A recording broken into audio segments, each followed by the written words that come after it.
I I can't believe what I just saw. I can't believe what I just saw. The 76ers come back from an absolute horrid, putrid first half. It was absolutely terrible watching the way that they played in that first quarter and second quarter. It was just absolutely incredibly terrible how bad they were. But you know what they did? They kept on fighting. They kept coming back. They kept doing their thing, and they stuck to it throughout the entire, no pun intended, process. We'll get to that in a second of all the things they had going on tonight when we return here on Locked On 76ers POSTCAST. You are Locked On 76ers POSTCAST, part of Locked On Sports Philadelphia, on the Locked On Podcast Network. Your team every day. Welcome to the show, everybody. Thanks for choosing Locked On Sports Philadelphia for your post-game coverage when it comes to the postcast of the 76ers beating the Miami Heat. Now they'll go on to face the New York Knicks as they have now fully earned the 7th seed. That's the NBA for you. Play 82 games, see if you're in a playoff spot. They did, and then they have to play for the right to have it. The NBA. Anyway, what you saw in this game tonight, and we'll start it off as we always do with three big things. First and foremost, 12 turnovers. The 12 turnovers that you saw had the Sixers as an inability to be able to break the zone of the Miami defense. Now, here's the thing. You knew going into this game that the Sixers were going to see a lot of zone from Miami. It had been shouted at us, and if you follow the NBA, you know that's how they play. They were going to throw more zone in your face than they had seen all season, except for when you played against the Miami Heat. The Sixers were trying to dribble drive, penetration, trying to get into that lane, trying to have kickouts. And more often than not, Jimmy Butler would get his hand on it. Tyler Hero would get his hand on it. Caleb Martin would get his hand on it. Love would get his hand on it. Constantly. Turnover. Gets deflected out of bounds. You try to get a hand on it, it goes out of bounds. Sixers trying to corral it, it goes out of bounds. Bad passes were forced by that Miami zone time and time again. And then guys like Joel Embiid were trying to dribble through it, and they just had simply no answers for it. And if you weren't going to hit your shots like the Sixers weren't hitting their shots, 3 of 18 from 3 in the first half, then you weren't going to beat that zone. And what I was waiting for was Buddy Hield to start hitting shots. I was waiting for Joel Embiid, who seemed like he was relying on the perimeter game more so than anything. Threes and foul shots is what he was basing his game on tonight, because he did not look anything like the guy that I saw end the season that helped the Sixers to win 8 in a row to cap off the regular season and secure their at least playoff spot. Or play-in spot in this case. But you constantly saw the Sixers trying to dribble through the zone, get into the middle of the zone, in the middle of the paint, and when it started to collapse on them, they kicked it out and had turnovers. That was a huge no-no, and just wildly out of the 76ers character for the entire season. You're talking about a team that was them and the Boston Celtics for turning the basketball over on average the least amount in the NBA. And you mean to tell me with time to go in the first half, they had 11 turnovers already? 9 turnovers with about 9 minutes to go in the second quarter. That is unforgivable. So what did they have to do? They had to rely on the perimeter game, and they weren't going to come back in this game. They weren't going to scratch and claw their way back into this game by trying to get through that zone. They were going to have to start to knock down threes. That's the first thing. That's the first of the 3 big things. Number 2, Nico Batum. You watch the Sixers here in Philadelphia. Kate Scott does a phenomenal job during the broadcast, and you always hear it from her. Boom, boom, Nico Batum. And there he was when the Sixers needed him most. Rising up, knocking down 6 threes in this game. He was 6 of 10 from beyond the arc, and each one more important than the next. And he was the guy that absolutely guided the Sixers back to the victory and back to the winning side of things tonight. He was unconscious from 3. Maxey, no bueno from three-point land. Joel Embiid, he had hit 2 threes and again had foul shots. 15 of his 23 points. That's the way it ended tonight. 15 of his 23 points came from either the foul line or the three-point line. And that's not normally something, especially with the three-point line, that you defend or really are used to seeing from Joel Embiid. Yeah, he'll shoot those threes, and yeah, he'll make a couple of them. But usually a game like this, you want him going down on the boards a little bit more, but he didn't have that control. And a guy that struggles with turning the basketball over, somehow miraculously, in this awful turnover night, the Sixers finished with 15, 4 over their average on the season. Joel Embiid only had 3. Kelly Oubre had 4. But you watch the Sixers continue to turn the basketball over. They finally start hitting their shots with Nico Batum, and you saw the ship start to get righted. Now, this is absolutely, without question, I'll admit it, Pauly Pom-Poms. It's 1,000% Pauly Pom-Poms here. But with the Sixers trailing as bad as they were trailing in the late portions of that second quarter, I said, you know what? They're a better team than 3 for 18. They're certainly a better team than 11, 12 first half turnovers. They're certainly better than that. If they just find a way to start hitting those threes, the only thing is the Heat weren't shooting the lights out either. They had hit a little bit of a hot streak. They had about a minute's time where they hit 3 threes in a minute to really pull themselves away from the Sixers and take control. And the Sixers were finally able to take back control late in that third quarter and then really establish themselves in that fourth quarter. But it all started with Nico Batum being able to knock down those 3-point shots. The third thing, if you don't have it, you got to find somebody else that has it. And Joel Embiid, although if you look just at the box score, you say, oh, well, what do you know? He led the team in scoring. Yeah, it's a farce. He wasn't their best player on the floor tonight.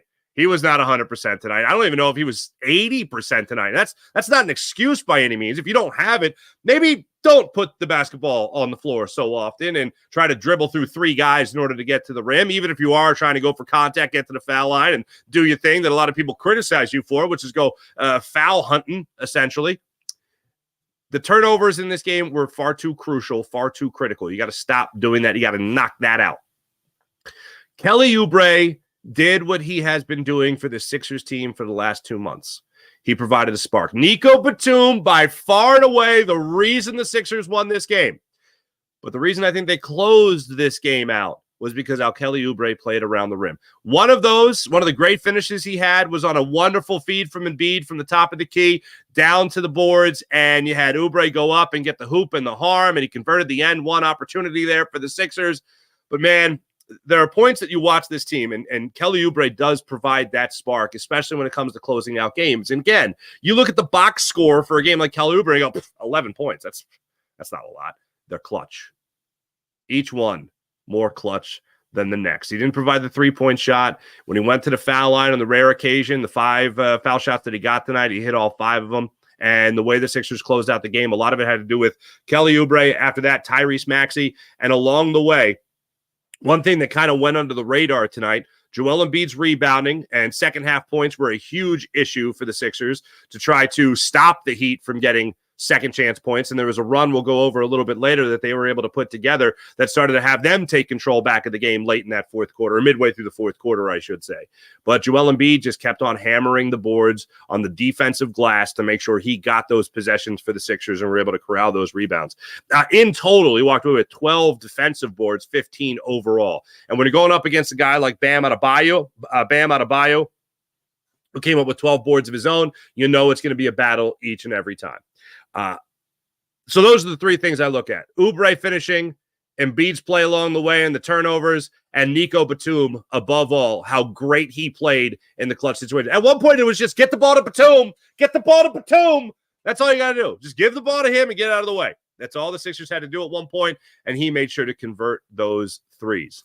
But, boy, it was ugly. It was horrendous. And I'm on text chains just like you guys are with your friends, and you guys are texting about how terrible this is. I'm looking at the turnovers. I'm looking at the 3-point shooting. I'm looking at Joel Embiid looking slow as hell. And then just a voice in the back of my head. The Sixers shoot better than 15% from 3 and don't give the Heat opportunities to score as much as they did in that first half, and it's going to be a different story. And what happened? You cut down on your turnovers significantly, and then you started hitting your outside shots. That's what changed in this game. Look, I would love to say that there was something that Nick Nurse did to wave a magic wand the Sixers weren't getting any shots from the outside. Once they started hitting those shots, all of a sudden everything looks great. They were aggressive. That's another thing that was great. They weren't deterred. And a lot of times you can get deterred, but they stayed aggressive. Kelly Oubre stayed aggressive. There was one instance where I wish Kyle Lowry was actually a little bit more aggressive. There was some awful foul calls, both sides. Both sides missed some good foul calls that were taken away, that were not called there by the officiating crew. So it kind of went both ways as far as the officiating went. Some more egregious than the last. But when you look at the way the Sixers just kept on fighting throughout this game, you knew going up against Miami. And I said this going into the series. I said this after the last regular season game we did. You knew going up against the Miami Heat, it was going to be a battle. You knew they were going to throw everything they possibly could against you. Jimmy Butler had only played in one of the 4 games against the Sixers. Joel Embiid had only played one of the 4 games against the Heat. That was the game that they actually played against each other in one of Joel Embiid's return games as he was ramping up for postseason play. Tyler Hero only played in 1 game prior to tonight, so he was a missing factor as well, especially with his 3-point shooting, and totally dropped 25 to actually lead the Heat. And dropped 4 of 14. Not great for him. 4 of 14 from beyond the arc. But there are also a number of situations when the Sixers and the Heat met back on April 4th, I think it was. The Heat had a number of opportunities, wide open shots, breakdowns defensively with the Sixers, and they did not convert those shots. There are a lot of instances, more often than not, where the Heat were not able to convert those shots tonight. Sixers were the team to be able to weather the storm, as ugly and as horrendous as it was, and find somebody to help them win. And you know what Nico Batum is? He is the perfect example of why I think this Sixers team is the best they have been since Jimmy Butler was wearing a Sixers uniform and JJ Redick wasn't holding a microphone but wearing a Sixers jersey. Wasn't wearing a tie, but a Sixers jersey in the year they got bounced out of the playoffs on the quadruple doink by Kawhi Leonard. So we'll break that down. Why is this team better than that team? Or why is that team the best since the Jimmy Butler-led 76ers team? And Nico Batum is a shining example of that. You are watching Locked On Sports Philadelphia, the Locked On Sports Philadelphia YouTube channel. And this is a 76ers postcast. We'll break it down again in a second. Oh, how much do you love your Nissan? You have a Nissan? How great is your Nissan? I love my Nissan. Personally, it's fantastic. And if you're the kind of driver that likes to push things a little further, ever wonder what adventure could be around the next corner? Well, you need to shop NissanUSA.com. All our friends at Nissan have a lineup of SUVs that has amazing capabilities to take your adventure to the next level. Like the 2024 Nissan Rogue, perfect for city drives or great escapes. Class exclusive Google built-in is your always updating assistant to call on for almost anything. Gone are the days of connecting your phone. Google Assistant and Google Maps and Google Play Store are built right into your over 12-inch HD touchscreen infotainment system. The 2024 Rogue, the perfect midsize crossover for your next adventure. And how about my personal favorite here, the 2024 Nissan Armada. Oh, this thing is amazing. This will change what you expect from a full-size SUV. Picture a rugged 4x4 that could seat up to 8 in first-class luxury and style. Tow bigger, explore further with a 2024 Nissan Armada. Take the Nissan Rogue, the Nissan Pathfinder also, or Nissan Armada, and you can go find your next big adventure. Shop Nissan USA today. And let's not forget about the amazing people at Monopoly Go. Have you seen this yet? You might get a little competitive with it. I certainly do. A little eye of the tiger for you when it comes to the game of Monopoly. It increases tenfold when you're talking about Monopoly Go. I'm sure you've heard about it by now. It's been downloaded over 150 million times. It's a great twist on Monopoly when you play not one, but on hundreds of boards. Monopoly boards, that is, in crazy locations, building up amazing cities that bring you big-time money. But the best part, messing with your overly competitive friends, of course. For instance, I could charge them rent on the iconic properties, and just like you do on classic Monopoly. But now, I can also rob their vaults from riches for myself, and the leaderboard shows me who the biggest Monopoly tycoon is. And as of right now, I'm in second place. My buddy Bennett's in first. Anyway, now it's time to talk about competitive side of things. That's what Monopoly brings out of you. You can team up with your friends also, people around the world in timed tournaments, and earn huge rewards. So get in the game and join your friends Download Monopoly Go, now free on the App Store and Google Play Store as well. Also, let's not forget about tonight. Football fans, don't forget Locked On's NFL Mock Draft Live going on tonight. Streaming on Locked On Sports today, 24/7, and streaming channel on YouTube and free Amazon Fire TV channels app. Find the Ultimate 6-episode series beginning tonight, 7 o'clock Eastern Time, 7 p.m. Eastern Time, to hear who the local Locked On experts are picking for every NFL franchise. So don't miss out on all that action for all you football fans. The problem the 76ers had with the Jimmy Butler-led team, with J.J. Redick and Ben Simmons and the first run of Tobias Harris and Boban Marjanovic also with the 76ers. You know what it was? You know what they didn't have? Depth. Hardly any depth. You know what the Sixers showed tonight? You know what Nico Batum gave you tonight? He gave you a whole hell of a lot of depth. If you look at your starters tonight, there was a run in the first quarter, a run in the second quarter, a run in the third quarter where Tobias Harris couldn't make a layup. 3 tip-ins, 4 tip-ins, couldn't even hit a layup. You look at the way that Oubre struggled in the early goings of the game and then eventually got it going. Tyrese Maxey was just 1 for 6 from beyond the arc tonight. He struggled mightily, just 19 points for Tyrese Maxey, and also 6 of 16 from the floor. You needed a spark off the bench. And what did you get? If you tell me that Buddy Hield provided a spark off the bench, then I am telling you that he had another 3 threes in 51 seconds like he had in the regular season finale. But that's not what he did tonight. He hit you 1 3. He was 1 for 5 from beyond the arc. He only had 7 points in the game. The thing that is mind-blowing with Buddy Hield is the fact that he had 6 assists tonight. That ain't his game, man. But what did I say about the first half? Sixers are trying to get that drive. Sixers are trying to get those kickouts when the zone started to collapse on them as they started to get into the paint, get closer to the basket, get closer to the semicircle. That would collapse on them, and you get kickouts.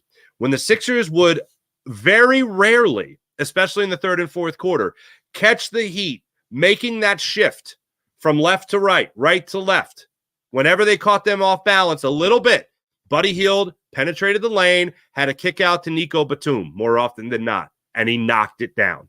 You have Buddy Hield going off in the assist game? That's not a thing.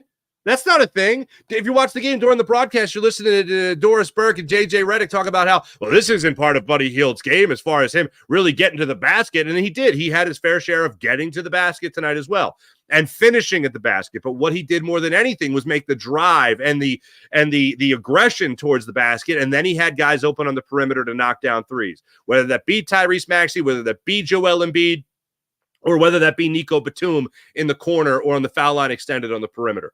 That was something that the Sixers did not have in their best year since the process ended and the attempts at winning actually started since the Jimmy Butler-led Sixers team. Depth was the missing piece on that team.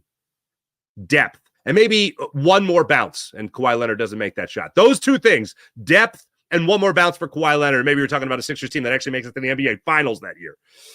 But this time around, looking at the Sixers and how deep they are, Campaign came in, hit a big 3 for you in a clutch moment. His only points of the game. Paul Reed had an alley-oop from Buddy Hield, of all people, for one of his assists to finish it off.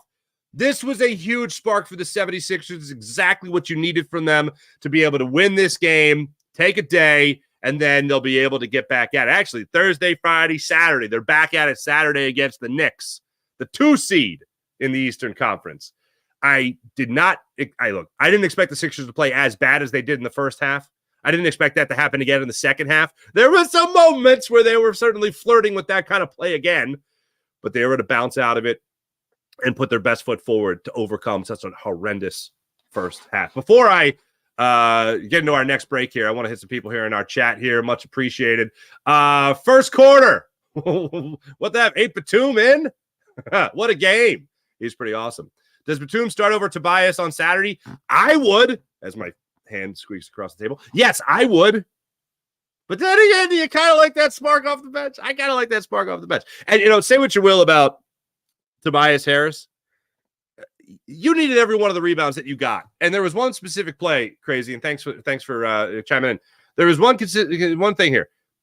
Tobias Harris 0 for 3 from beyond the arc, and I believe 2 of those were air balls.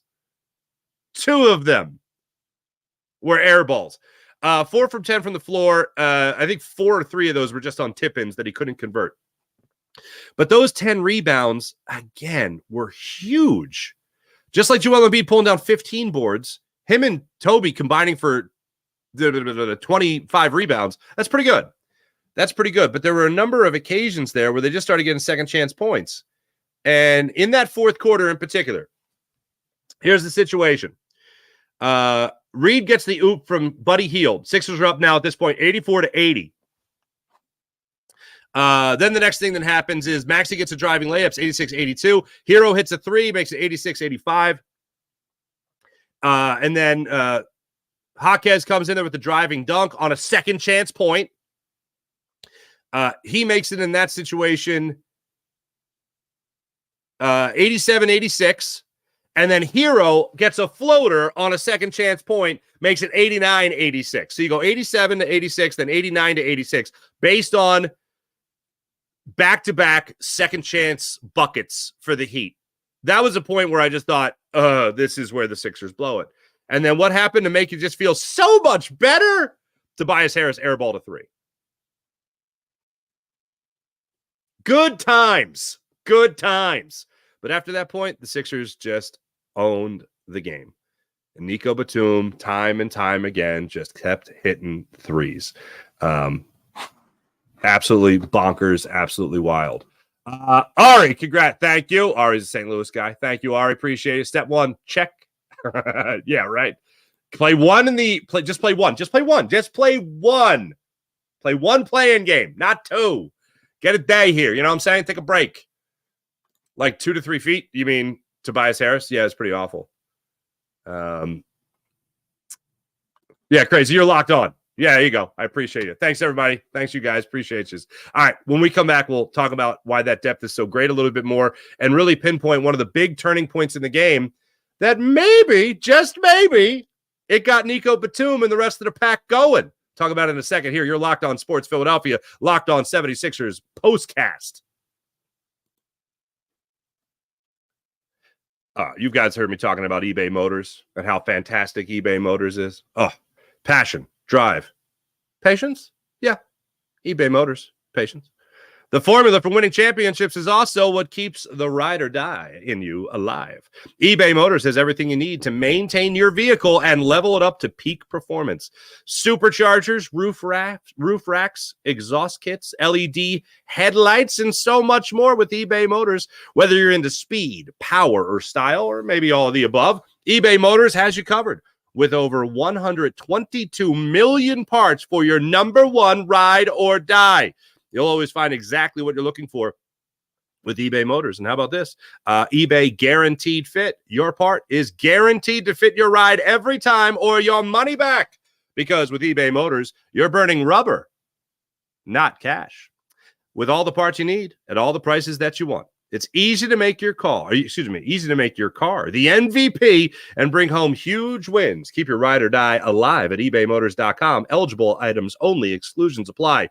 eBay Guaranteed Fit only available to U.S. customers. Let's break this down. I really want to go through this because it was insane. Absolutely insane. So the score is 59-48. Caleb Martin, if you're watching the game and you're not a Sixers fan, okay, if you're watching the game just because you like the playoffs, right, or the play-in tournament for some reason, Caleb Martin goes to the line for the Miami Heat.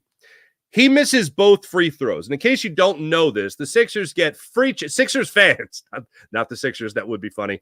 They just serve them free chicken nuggets on the bench. But the Sixers fans, when the opposing team misses consecutive free throws in the second half, Sixers fans get free chicken. They get a coupon for free chicken. So what ends up happening here?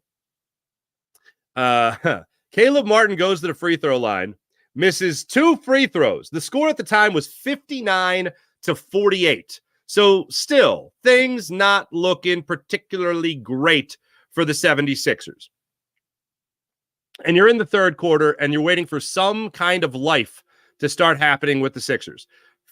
59-48 in favor of the Miami Heat. Caleb Martin goes to the line, misses both free throws.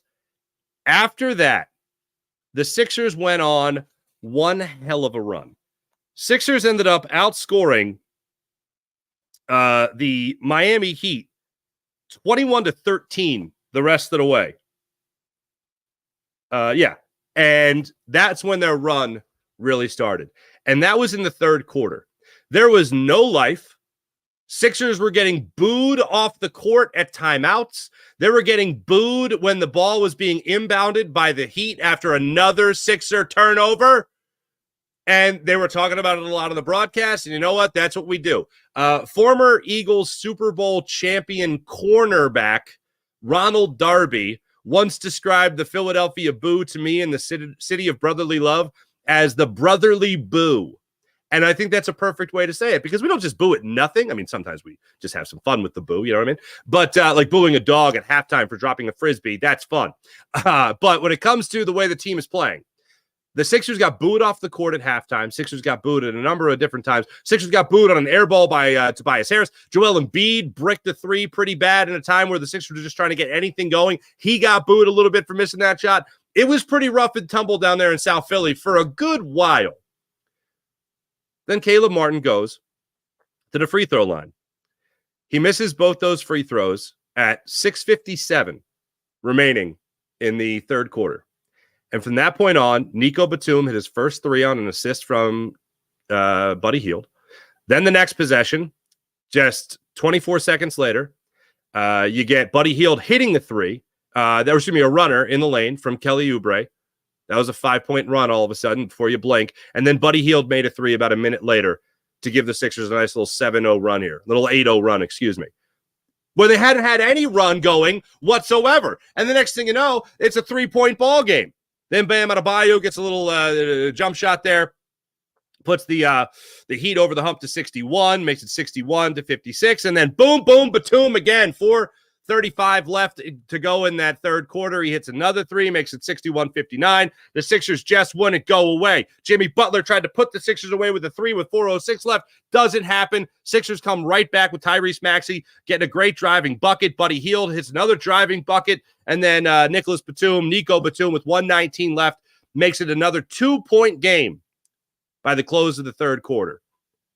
The Sixers were going on a great run. Kevin Love hit another three just before the close of the quarter, made it 71-69 or 71-66. That's when Campaign hit his three to make it 71-69. It's a 2-point game. And he came up with another answer to at least have a 5-point lead at the end of that half, or at the end of that quarter. And then the fourth quarter, Sixers outscore them in total by 6, and that's all they needed. That's all they needed, including some clutch free throws as time went off the clock for the 10-9-8 76ers. I'd love to say that a lot of this was coaching, but sometimes when you start hitting your outside shot, things just look a whole hell of a lot better. I'm not going to say it was just the chicken, but the only and the first good vibe of the game came from the crowd getting awarded free chicken thanks to Caleb Martin. So when we're thinking about this game down the line, is this going to be the Batum game? Or is this going to be the free chicken game? Because the free chicken really seemed to charge the crowd, get them animated, get them pumped up, and get them ready to go. I know I had it there in the side profile, so you see it there, the free chicken. That's what the free chicken is all about.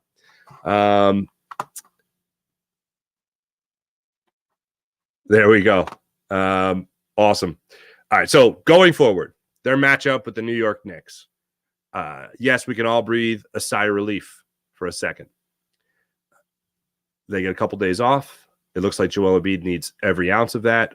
According to Nick Nurse, Joel Embiid has been doing everything at practice. It has not been a huge concern of his. My thing, and I've been saying this throughout the end of the season and now in the postseason, I'll say it again. With Joel Embiid, very rarely do I worry about an injury that happened at the end of the regular season. I worry more about what's going to happen in the postseason.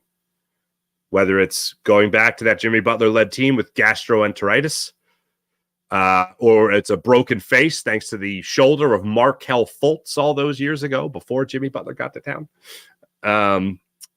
Whether it's the wrist, the hand, the concussion, all the things that Joel Embiid has dealt with, a meniscus tear, all the things Joel Embiid has dealt with in the playoffs. Those are the things. I'm not worried about his current injury. I am a little bit now after tonight, but I'm also more worried about every single playoff run. It seems to be something in the playoffs, not suffered before the season, not suffered before the postseason, but every postseason it seems to be something new that rears its ugly head when it comes to Joel Embiid. I would like for this Sixers team to at least prove, and the only way they're going to do that is that if they get to another, at least Game 7 of the Eastern Conference Finals, and prove that they could be a better team than that Jimmy Butler-led team. It's going to be a tough road. I like them beating the Knicks. The Knicks, I got all the respect in the world for the Knicks, but I just think the Sixers are a better team. Defensively speaking, the Knicks are not the Heat. So that's at least one good thing there. And again, speaking of the Sixers turnovers, they don't turn the basketball over like this. One of the fewest turnover teams in the NBA. So this is the exception. It's certainly not the rule. And the only thing you do right now is hope that that stays true throughout the playoffs and throughout this series with the New York Knicks. They also have an opportunity to prove that with Joel Embiid and Tyrese Maxey on the court, when they do have both those guys together, you're talking about a team with about a 76 win percentage. That's pretty good. It's pretty great, considering the Celtics are up there too. You're talking about the number 2 seed in the 76ers. This could be a number 2 seed 76ers team masquerading as a 7 seed. And they'll have the opportunity to prove that when they go up against the Knicks in this series starting on Saturday. I can't wait for that. In the meantime, we'll be taking you through all things Philadelphia right here on the Locked On Sports Philadelphia YouTube channel. My name is Mark Farzetta. Make sure you guys click like, subscribe, and all that fun stuff here on the Locked On Sports Philadelphia YouTube channel. This has been a Locked On 76ers postcast. Thank you so much for joining me. Make sure you hit like, subscribe, and all that fun stuff. We'll be back with you guys Friday, as a matter of fact, with a little Phillies postcast, and then back with you on Saturday for a 76ers postcast as well. Thanks for watching. Thanks for listening. You guys are fantastic. Again, my name is Mark Farzetta, and this is Locked On 76ers postcast.